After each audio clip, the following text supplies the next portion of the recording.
Hey, I'm back here. It's day two of being back to work. It's going. I guess it's going is the best way to put it. I didn't get to make an update last night like I had alluded to in my last video. I did go back after taking my wife down for some blood work. I did sit down at my desk, did another hour and a half of work or so. I'm a little weird when it comes to that, like when I count how long I've worked in a particular day. And this goes back even before I lost my daughter. I would count seriously every moment that I actually worked. So it's not just I sat at my desk at 9 and I got up at 12 noon and that's 4 hours. No, I set the timer with my iPhone. And when I say I track how long I work on a particular project, I mean I track how long. So with that being said, I tracking my actual working hours. I did 2 hours and 45 minutes yesterday, which is pretty good. I mean, normally on a light day I'm doing 5. There are days where I do 10, and again, that's not even counting a bathroom break. That's every working moment of my day. So, 2 hours and 45 minutes. I was shooting for 3 hours, so I'm going to give that to myself. I think it was still good. Today, a little bit of a different story. I did get up at my normal time. I worked out, I took a walk, I took my cold shower, so I did my morning routine, and as you can probably tell, I got a haircut. So that was good. I was actually laying low a couple of weeks before the due date, with COVID and everything. I didn't want to sit in a barbershop full of people, so I was taking precautions, and then, of course, everything happened, and another few weeks have gone by now, so my hair was getting a little crazy, and it wasn't out of the ordinary. I own my own business, so I will routinely go to the barber on Tuesday mornings. It's just a nice, quiet time for me to do so. So that was fine. And I got home, though. That's where the negative thoughts started to seep in, was after I got home from the barber. And it wasn't anything particularly that triggered it. I was just starting to have those weird thoughts. Those of you who have lost a child will probably know what I'm talking about. Those who are not familiar with it or watching for support, forgive me. But, you get some weird thoughts that cross your mind. And I started going down this weird line of thinking today where I was like, well, this would hurt much more if my daughter Aurora was actually alive for a year or for 3 years or 5 years, and then she died. Because I'd have all those memories of her, it would hurt that much more.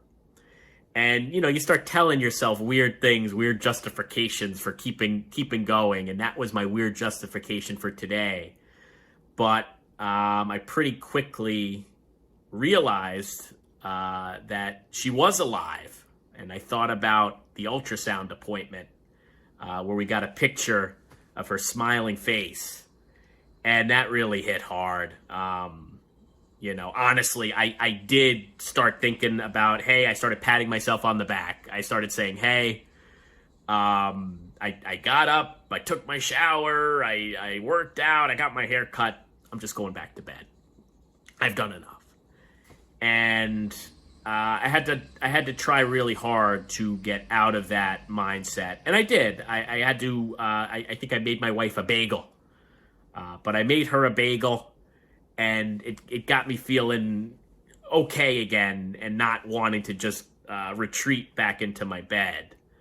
But it came back, resurfaced later in my day. I'm doing a little bit of work today. Probably here I sit at 3:30 in the afternoon. I've probably only done 1 hour of actual work so far today.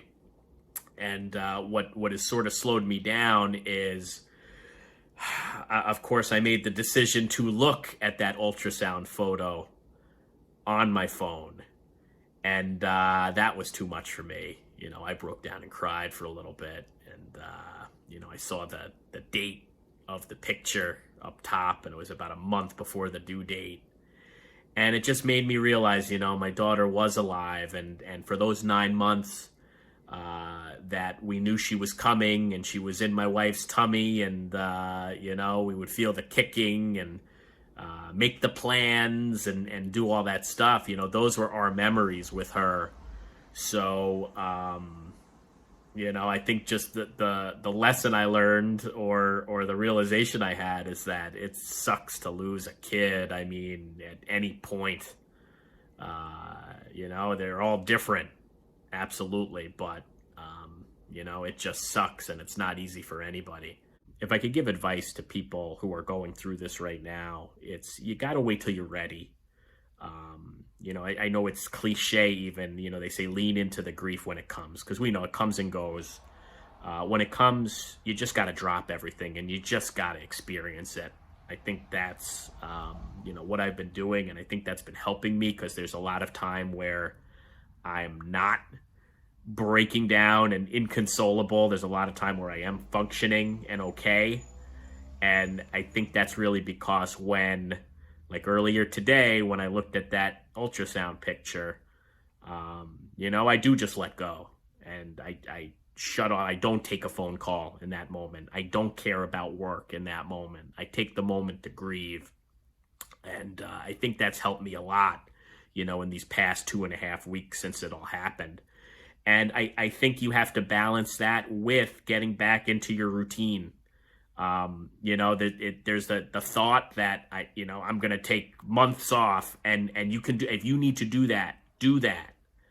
But I think the thing you have to remember is that eventually you will have to go back to your job, or to your business, or to your quote unquote normal life. And those triggers, those first time things that you haven't done since you were pregnant or since you were expecting, they're going to hit hard. So it's tough. I know I'm saying two things at the same time, but you have to balance, making that plan to go back and taking those baby steps. And you have to balance that with still taking those time outs to just grieve, to just cry if you have to. And that's where I'm at today. We'll see when I update next. But it's day 2 being back. Quick recap, not the most productive, but just, getting up, getting dressed. It's in and of itself a step forward.